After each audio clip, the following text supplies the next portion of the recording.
Salut à tous, c'est Antoine Moreau. Si vous aimez les voitures, vous êtes au bon endroit.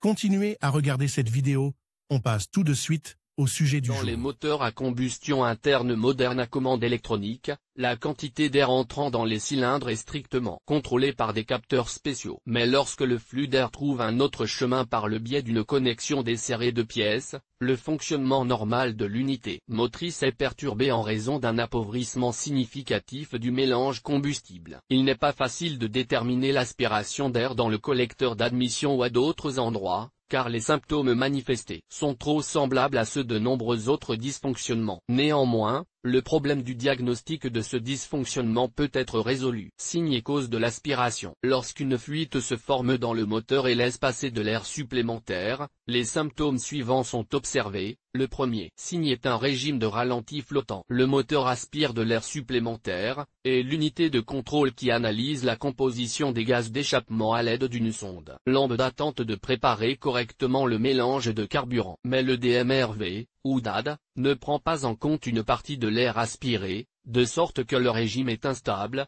Les signes de dysfonctionnement du capteur sont indiqués ici. La part de carburant dans le mélange combustible diminue, d'où la difficulté de démarrer le moteur à froid, alors qu'un enrichissement est nécessaire. En raison de l'appauvrissement du mélange, la puissance du moteur est perdue, la voiture est plus difficile à démarrer et à accélérer. Lorsque le conducteur commence à appuyer plus fort sur la pédale d'accélérateur et à augmenter le nombre de tours, la consommation de carburant augmente. Référence.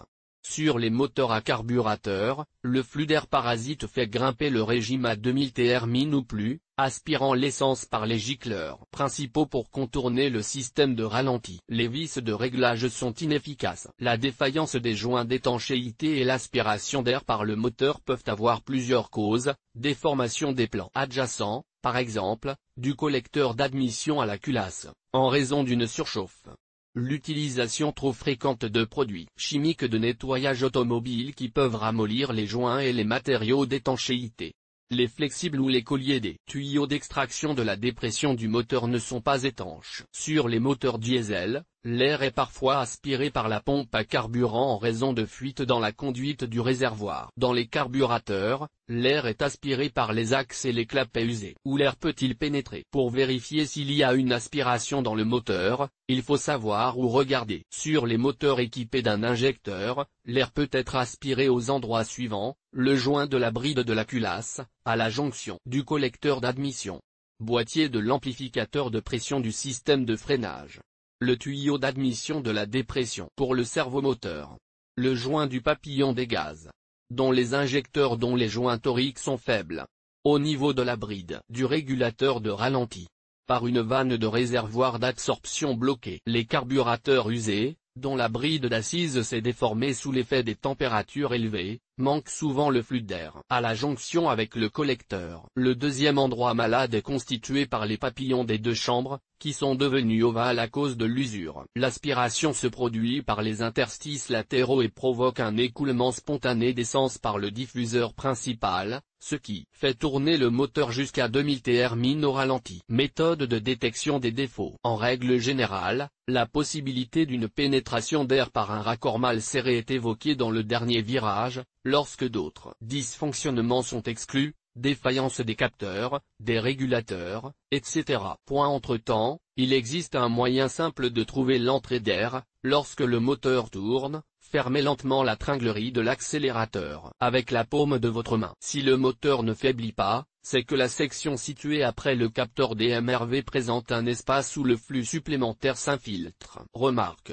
Il n'est pas facile d'entendre un sifflement à l'endroit de l'aspiration, car le bruit du moteur en marche interfère. Cette méthode de diagnostic n'est donc pas adaptée. Pour localiser l'endroit du problème, il est recommandé de vérifier l'étanchéité de l'amplificateur de freinage à dépression de la manière suivante: démarrez le moteur et attendez que le régime de ralenti se stabilise. Pressez en plusieurs points le tuyau en caoutchouc allant de l'unité motrice au boîtier du surpresseur. Si le fonctionnement du moteur ne change pas, c'est qu'il n'y a pas d'aspiration dans cette zone. Le dysfonctionnement sera indiqué par une augmentation de la vitesse de rotation du vilebrequin. De la même manière, vérifiez tous les tuyaux qui évacuent la dépression du moteur. Si la vitesse de rotation du vilebrequin varie lorsque l'on s'appuie et relâche les tuyaux, il faut rechercher un collier desserré ou une fissure dans le tuyau. Un compresseur permet de trouver de l'air aspiré par le papillon, le collecteur et d'autres pièces du moteur. Un tuyau de soufflerie muni d'un adaptateur est vissé à la place d'une bougie d'allumage, puis le vilebrequin est tourné dans la position où la soupape d'admission du cylindre est ouverte. En pressurisant l'air à une pression de 4 à 6 bars, traitez tous les joints avec une solution savonneuse, des bulles apparaîtront immédiatement à l'endroit où le problème se pose. L'ancienne méthode du grand-père, arroser les joints avec un liquide inflammable, a parfaitement fait ses preuves. Comment établir le diagnostic?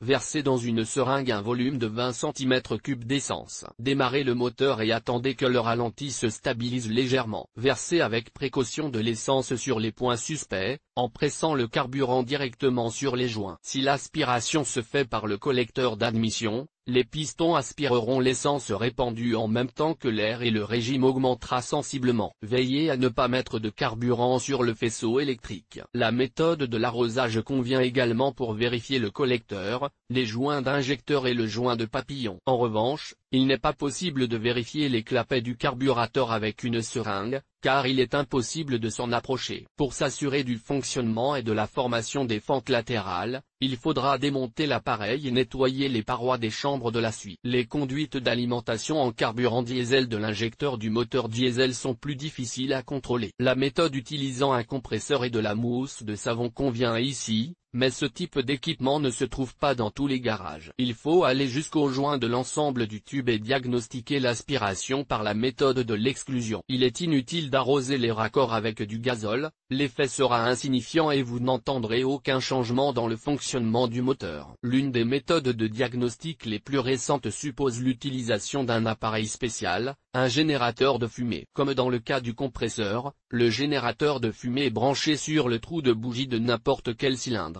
Après avoir démarré le générateur de fumée, il n'est pas difficile de trouver le point de pénétration de l'air. Il est recommandé d'utiliser une lampe halogène pour mieux voir les jets de fumée qui s'élèvent.